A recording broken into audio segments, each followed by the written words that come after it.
Hello, welcome friends on your channel. My name is Srishant Tripathi and today I am going to analyze ESIC SSO 2022 prelims exam, right? ये मेरा exam 11 जून को first shift में हुआ था, जिसका मैं आपको सेल्फ गिवन एनालिसिस देना स्टार्ट करने वाला हूँ और ये टोटल अटेम्प्ट्स मेरे रहे थे इसमें 76, राइट? काफ़ी सारे क्वेश्चंस का मैं आपको आंसर भी बताऊंगा जितना मुझे याद है, राइट? वीडियो को एंड तक देखने के लिए बने रहें। Let's get started the video. When it comes to English में मैंने आरसी किए थे, राइट? जो आरसी हैं वो हमें टोटल मिले थे 8 क्वेश्चन आरसी के मिले थे। आरसी किस टॉपिक पे बेस्ड था? आरसी था जो वैक्सीन शॉर्टेज हुई थी कजाकिस्तान में, उसको लेकर के था आरसी, जिसमें से 5 क्वेश्चंस तो आरसी के थे, जिसमें से 2-3 क्वेश्चन स्टेटमेंट टाइप के थे, ट्रू नॉट ट्रू टाइप के, और 3 क्वेश्चंस इसमें वोकेबलरी बेस्ड थे। वोकेबलरी क्या आई थी वो भी यहाँ पर दे रखा है। सिनोनिम में आया था एक चार्ज, तो एक चार्ज आया था, उसका सिनोनिम दे रखा था कॉस्ट। ऐसा कुछ था वहाँ पर कि कितनी वैक्सीन की कॉस्ट होती है और हमें फ्री में हम मिल रही है तो हम क्यों कॉस्ट पे करें, तो वहाँ पर चार्ज या कॉस्ट उसका सिनोनिम हो जाएगा। फिर एक आया था सिनोनिम ब्लिस का आया था। ब्लिस का मीन्स होता है हैप्पीनेस, खुशी, जॉय के लिए वर्ड होता है एक्सटेसी, राइट? तो ये हैप्पीनेस उसका सिनोनिम हो गया था। तो ये दो आए थे सिनोनिम, चार्ज का एंड ब्लिस का। देन नेक्स्ट हमारे पास दे रखा था एक एंटोनिम था थिन का। थिन का मतलब होता है कोई बहुत छोटी चीज़, पतली चीज़, तो ह्यूज हो जाएगा वहाँ पर। एग्जैक्टली यही आंसर दे रखा था, थिन का ह्यूज। इस तरीके से ये 8 क्वेश्चंस हो गए थे आरसी के। देन नेक्स्ट हमारे पास 5 क्वेश्चंस आए थे एरर के। एरर डिटेक्शन वही सिंपल टाइप की एरर डिटेक्शन थी 5 टाइम का, जो 5 पार्ट में हम लोगों ने उसमें पार्ट में सेंटेंस डिवाइड था, A B C D and E में नो एरर था। तो जो कन्वेंशनल पैटर्न है सेम उसी पे था 5 क्वेश्चन। देन 5 क्वेश्चन हमारे क्लोज टेस्ट के दे रखे थे, और क्लोज टेस्ट जो था ये आर्टिफिशियल इंटेलिजेंस पर बेस्ड था, राइट? यहाँ पर 5 क्वेश्चन थे, ये भी काफ़ी इजीली हो रहे थे। एंड इसमें एक जो कुछ आंसर दे रखा था क्लोज टेस्ट का, उसमें एक आंसर शायद मुझे जहाँ तक याद है कुछ था, उसमें इन्फ्लुएंस आ रहा था आंसर, राइट? तो उसमें इन्फ्लुएंस टिक किया था मैंने, ये इन्फ्लुएंस करके था, तो ये आंसर एक का आ रहा था। बाकी 4 क्वेश्चन और थे, एग्जैक्टली आंसर नहीं याद है मुझे। एंड रीअरेंजमेंट के आए थे, 4 सेपरेट क्वेश्चंस आए थे। मतलब एक होता है जिसमें पैरा फॉर्म करना होता है, पूरा डिफरेंट दे रखे होते हैं सेंटेंस, वो अलग होता है। इसमें क्या थे, 4 अलग अलग क्वेश्चन दे रखे थे। 1 क्वेश्चन दे रखा था पार्ट में डिवाइड करके, फिर दूसरा क्वेश्चन पार्ट में डिवाइड करके, फिर तीसरा क्वेश्चन। इस तरीके से 4 क्वेश्चन हमारे पास आए थे रीअरेंजमेंट के, वो भी इजिली हो रहे थे, राइट? देन सिंगल फिलर आए थे। फिलर के मुझे सारे ही आंसर याद हैं। तो जैसे कि एक क्वेश्चन था जिसमें कॉल फॉर दे रखा था, तो वहाँ पर कुछ मीटिंग, कुछ अपडेट करने की बात की गई थी किसी सिस्टम में, तो उसमें था call for an update in the system, ऐसा कुछ था। तो एक यहाँ पर ये दे रखा था, और एक दे रखा था मोर लाइकली, तो उसमें हमें फिलर में लाइकली फिल करना था। लाइकली मोर दे रखा था ऑलरेडी, अब हमें ऑप्शन में दे रखे थे प्रोबेबली था, लाइकली था, 2 ज़्यादा क्लोज थे ये, तो ये लाइकली इसमें सही हो जाएगा, मोर लाइकली, क्योंकि प्रोबेबली अगर होता तो वो मोस्ट प्रोबेबली होता, मोर नहीं होता। एक वर्ड दे रखा था इंटाइसिंग, तो कोई भी चीज़ है उसमें दे रखा था कि उसमें इन्होंने वो दिए थे, कुछ इंसेंटिव वगैरह दिए थे लोगों को, ठीक है? तो वो इंटाइस करने के लिए, किसी को आकर्षित करने के लिए, तो उसमें इंटाइसिंग था, गिविंग था, ऐसे कुछ था, तो ये इंटाइसिंग आपका आंसर होगा। बाकी एक दे रखा था कि कोई प्रॉब्लम है उसको एड्रेस किया जा रहा था, तो वहाँ पर फोकस भी थे एक ऑप्शन में था, तो ये एड्रेस सही होगा आपका।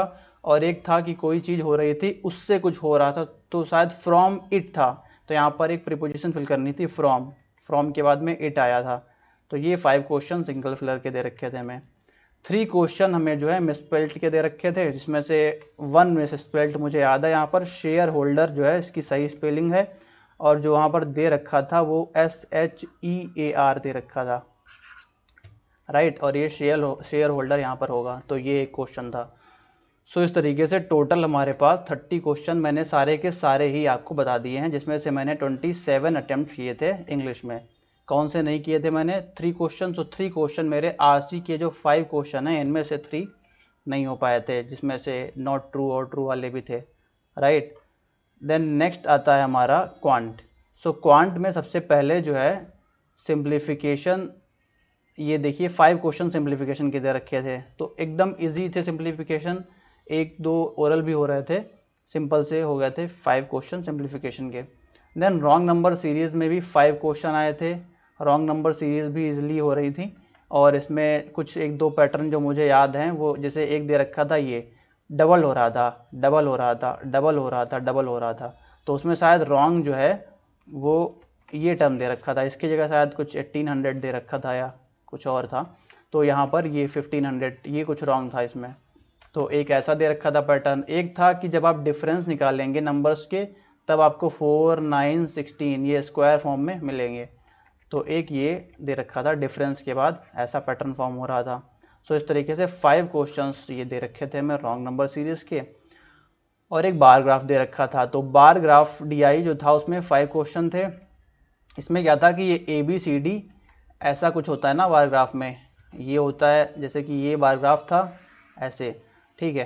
तो इसमें ये ABCD ये 4 सेलर थे, ठीक है, A हो गया, B हो गया, C हो गया, D हो गया, 4 सेलर थे जो कि नोटपैड बेचते हैं एंड फ़ोन बेचते हैं। तो ऐसे notepad phone, notepad phone, notepad phone, notepad phone. So इस तरीके से बिल्डिंग दे रखी थी हमको, 2 तरीके की, नोटपैड की और फ़ोन की, और 4 जो हैं सेलर दे रखे थे, राइट। तो ये इस तरीके का एक 5 क्वेश्चन बार ग्राफ डीआई हो गया आपका। देन नेक्स्ट एक जो डीआई थी वो टेबल डीआई थी, ये टेबल डीआई। तो टेबल डीआई में एक्चुअली क्या दे रखा था, मेल फीमेल, जैसे कि यहाँ पर जो था टोटल दे रखा था, ये टोटल, तो यहाँ पर टोटल जो नंबर है उसमें ऐसे A है, B है, C है, D है, E। तो ये जो टोटल विजिटर्स जो हैं किसी पार्क में जाते हैं, वो टोटल विजिटर्स उनका नंबर दे रखा था। फिर मेल और फीमेल विजिटर्स जो हैं उनका परसेंटेज दे रखा था, जैसे सपोज 4:7 है, फिर यहाँ पर 5:3 है, तो ऐसे कुछ जो है यहाँ पर परसेंटेज रेशियो दे रखा था मेल एंड फीमेल का, और टोटल नंबर हमको यहाँ पर गिवन था। तो ये टेबल डीआई दे रखा था मैथ्स में। एंड नेक्स्ट जो एक डीआई था, टोटल 3 डीआई थे। ये केसलेट का डीआई था, और ये थोड़ा सा अच्छा खासा डीआई था, मैंने स्किप कर दिया था ये, क्योंकि यहाँ पर वेन डायग्राम बन रहा था। वेन डायग्राम कैसे बन रहा था, देखिए ABC 3 कंपनीज़ हैं जो सेडान कार बेचती हैं एंड SUV कार बेचती हैं। तो ये कुछ इस तरीके से वेन डायग्राम बनेगा, कुछ इस तरीके से वेन डायग्राम बनेगा। जैसे अगर मैं A कंपनी की बात करूं, A कंपनी की, तो A कंपनी में क्या है, ये सेडान वाली इस तरफ आ जाएंगी, ठीक है, ये सेडान वाली इस तरफ आ जाएंगी एंड SUV वाली इस तरफ आ जाएंगी। तो कुछ कंपनी जो थी, अगर A की बात करूं तो A में वो जो है सेडान ओनली बेचेंगे, या फिर SUV ओनली बेचेंगे, या फिर सेडान और SUV दोनों यहाँ पर आएंगी। तो ऐसा यहाँ पर वेन डायग्राम बन रहा था कि कंपनी जो है वो या तो एक कर रही थी, सिर्फ सेडान सेल कर रही थी, या सिर्फ SUV, या फिर दोनों ही सेल कर रही थी। तो इस तरीके से वेन डायग्राम दे रखा था हमें, और अरिथमेटिक के 10 क्वेश्चन दे रखे थे, जिनमें से एक पार्टनरशिप का क्वेश्चन था। तो पार्टनरशिप का क्वेश्चन कुछ इस तरीके से था कि जैसे यहाँ पर एक A है और एक B है, तो A की इन्वेस्टमेंट अगर X है तो उससे 500 ज़्यादा B की दे रखी थी, ऐसा कुछ था। और B जो है वो 9 मंथ तक करता था, और 12 मंथ तक ये A करता था इन्वेस्ट, राइट। और टोटल हमको दे रखा था कितना शेयर इनको मिलता है, और A का शेयर दे रखा था। तो अगर A का शेयर दे रखा है, टोटल दे रखा है, तो हम B का भी निकाल सकते हैं, दोनों का रेशियो पता चल जाएगा और X की वैल्यू आ जाएगी। तो ऐसे कुछ एक पार्टनरशिप का क्वेश्चन था। एक टाइम एंड वर्क का क्वेश्चन था। तो टाइम एंड वर्क के क्वेश्चन में क्या था कि जैसे कि पहले स्टार्ट करते हैं, अगर दे रखा था कि 10, सपोज कर लीजिए 10% जो है वो किसी काम को 8 डेज में कर रहे हैं, कंप्लीट करते हैं, ठीक है। तो ऐसा बोला गया था कि पहले अगर इसको 10% स्टार्ट कर देते हैं और वो 4 डेज तक वर्क करते हैं, फिर बाद में 5 और आ जाते हैं, यानी 15% हो जाते हैं, तो इस तरीके से टोटल कितने दिनों में वर्क हमारा कंप्लीट हो जाएगा। तो ऐसा क्वेश्चन था टाइम एंड वर्क पे। इसका आंसर भी मुझे याद है, टाइम एंड वर्क का जो आंसर आया था ये 25/8 आंसर आया था, राइट। बाकी क्वेश्चन जैसे कि पाइप एंड सिस्टम पे एक क्वेश्चन था, बोट एंड स्ट्रीम पर था और एवरेज पर था। बाकी सारे और भी क्वेश्चन थे जहाँ तक मुझे याद है। तो इस तरीके से ये क्वेश्चन हमें दे रखे थे क्वांट में। तो टोटल क्वांट में मेरे अटेम्प्ट रहे हैं 25 क्वेश्चन, जिसमें से मैंने एक 5 मार्क्स की एग्जैक्टली पूरी की पूरी एक कैसलेट जो डी आई थी ये मैंने स्किप कर दी थी, एंड 5 मार्क्स के हमने अरिथमेटिक नहीं किए थे, 5 क्वेश्चन ही किए थे। देन नेक्स्ट आते हैं, हाँ ये हमारा रीजनिंग का हो गया। सो रीजनिंग में हमें सबसे पहले अनसर्टेन रो पजल जो है ये 3 क्वेश्चन इसके दे रखे थे। अच्छा, मेरा इसमें आंसर आया था 27, सारे लोगों का 27 ही आंसर आया था, काफ़ी इजीली बन गया था ये। 27% आ रहे थे रो में जो कि नॉर्थ फेस कर रहे थे। 3 क्वेश्चन इसके थे। देन स्क्वायर टेबल दे रखी थी, 8% है इसमें, जिसमें से कॉर्नर में 4 देख रहे हैं, इनसाइड मिड वाले जो हैं वो आउटसाइड देख रहे हैं 4%। सो इस तरीके से ये 8% था। 5 क्वेश्चन इसमें दे रखे थे स्क्वायर टेबल में। देन 5 क्वेश्चन हमें दे रखे थे, 8 पोस्ट दे रखी थी। जैसे सपोज ऊपर अगर एमडी है, फिर नीचे मैनेजर है, फिर उसके नीचे पीओ है, देन क्लर्क है, इस तरीके से 8 पोस्ट दे रखी थी और उसमें हमको 8 पर्सन उनके सामने अरेंज करने थे। तो ये इजी खैर क्वेश्चन था, ये भी हो गया था इजीली। एंड जो नेक्स्ट क्वेश्चन था हमारा, ये 8 ईयर थे, 8 पर्सन थे, तो ये क्वेश्चन थोड़ा सा टफ था, ये मैंने स्किप कर दिया था। इसमें टोटल 8 ईयर जो हैं वो लगाने पड़ेंगे, उनके सामने 8 पर्सन है जो डिफरेंट ईयर में बॉर्न होते हैं, वो उनके सामने लगेंगे, ठीक है। तो वो दे रखा था 5 क्वेश्चन। देन एक क्वेश्चन ये था, ये भी टफ क्वेश्चन था, जिसमें 7 बॉक्स थे एंड 7 वेरिएबल दे रखे थे, राइट। तो इसमें 7 बॉक्स थे और उनके साथ में वेरिएबल ये अरेंज करने थे हमें। बॉक्स का भी हमें ऑर्डर पता नहीं था कहाँ पे कौन आएगा, और ये वेरिएबल उनके साथ में लगाए गए थे। 5 क्वेश्चन इसके थे। देन 5 क्वेश्चन जो हैं वो चाइनीज़ कोडिंग के थे, सॉरी 4 क्वेश्चन जो हैं चाइनीज़ कोडिंग के थे, जिसमें क्या हो रहा था, जो चाइनीज़ कोडिंग को हमने डिकोड किया था उसमें सारे कोड जो दे रखे थे, आई थिंक 8 कोड थे, जिनमें से 2 जो वर्ड थे उनके कोड क्या थे, पॉसिबिलिटी में बन रहे थे, मतलब एक का भी था सेम दूसरे का भी था, तो ये पॉसिबिलिटी में बन रहा था 2 का। देन ब्लड रिलेशन के 3 क्वेश्चंस थे। तो ब्लड रिलेशन में आई थिंक 8 पर्सन थे फैमिली में, और इसमें इन लॉ के 2 रिलेशन दे रखे थे, सिस्टर इन लॉ टाइप का, ऐसे कुछ दे रखे थे। तो 3 क्वेश्चन इस पे थे, ये भी मेरा हो गया था इजीली। एंड इनइक्वालिटी के 3 क्वेश्चंस थे, ये काफ़ी इजी क्वेश्चंस थे, एकदम ओरल हो गए थे। एंड ऑर्डर एंड रैंकिंग का एक क्वेश्चन था सिर्फ, इसमें वेट दे रखा था, 5% थे आई थिंक, 5%, 5 4 ऐसे 3 2 1, 5% दे रखे थे ABCD, और उनको जो है वेट के अकॉर्डिंग अरेंज करना था, और शायद पूछा गया था कि सेकेंड लोएस्ट कौन होगा, ऐसा कुछ। तो ये हमें 1 क्वेश्चन इसका था। और एक क्वेश्चन दे रखा था नंबर में पेयर का, एक कोई नंबर दे रखा था, कुछ भी हो सकता है, जैसे 5 4 7 8 9 6 ऐसा कुछ भी। तो इसमें हमें पेयर ढूंढने थे बैकवर्ड एंड फॉरवर्ड डायरेक्शन में, दोनों तरफ। तो इसका आंसर मुझे याद है मोर देन 3 आंसर आया था, आई थिंक इसमें 5 पेयर बन रहे थे, सो मोर देन 3 आंसर आया था। एंड अटेम्प्ट्स की बात करें तो मेरे इसमें 24 अटेम्प्ट्स हुए थे, बिकॉज एग्जैक्टली 2 पजल जो है मेरी वो नहीं हो पाई थी, एक आपका ये एज वाली और एक ये बॉक्स वाली नहीं हुई थी, और ये एज वाली नहीं हुई थी, 2 पजल नहीं हुई थी, और 1 क्वेश्चन और नहीं हुआ था, मे बी ये हो सकता है कोडिंग का रहा होगा, एक क्वेश्चन नहीं हुआ था मेरा।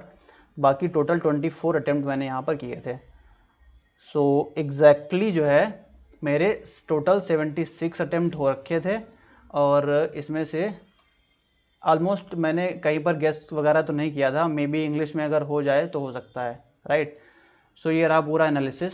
और मैं आप सभी को एक एडवाइस देने चाहूँगा कि आपने जो एग्ज़ाम दिया है, या कोई भी आप एग्ज़ाम देते हैं, उसके जस्ट बाद जब आएंगे आप सेंटर से, सो आप 5 मिनट जो है आप थोड़ा सा इन्वेस्ट किया करिए, और आकर के अपना जो एनालिसिस है, जो भी आपके साथ में हुआ है पूरा एक्सपीरियंस, उसको लिख लिया करिए कॉपी पे, जिससे आप दोबारा कोई और एग्ज़ाम देने जाएंगे तो उसको आप रीड कर सकते हैं। अच्छा, सपोज़ किस टाइप का एक्सपीरियंस हुआ होगा, हो सकता है आप एग्ज़ाम में एकदम लेट पहुँचे हों, या फिर हो सकता है एग्ज़ाम में आपकी किसी से बात हो गई हो थोड़ी बहुत, या फिर हो सकता है कि ड्यूरिंग एग्ज़ाम आप जब क्वेश्चन सॉल्व कर रहे हो तो किसी एक पर्टिकुलर क्वेश्चन में आप फंस गए हो, कोई क्वांट का क्वेश्चन है या किसी भी सब्जेक्ट का क्वेश्चन आप उसमें फंस गए हो, या फिर पज़ल आप कर रहे हो और पज़ल बीच में आपसे अटक गए हो, फिर आप स्किप करनी पड़ी हो पज़ल, या जैसा भी आपका एक्सपीरियंस रहा हो, आप उस एक्सपीरियंस को 5 मिनट में नोट कर सकते हैं और ये आपकी इन्वेस्टमेंट 5 मिनट की आपको आगे एग्ज़ाम का जो होगा एक्सपीरियंस वो आपका दे देगी, वरना आप भूल जाएंगे तब तक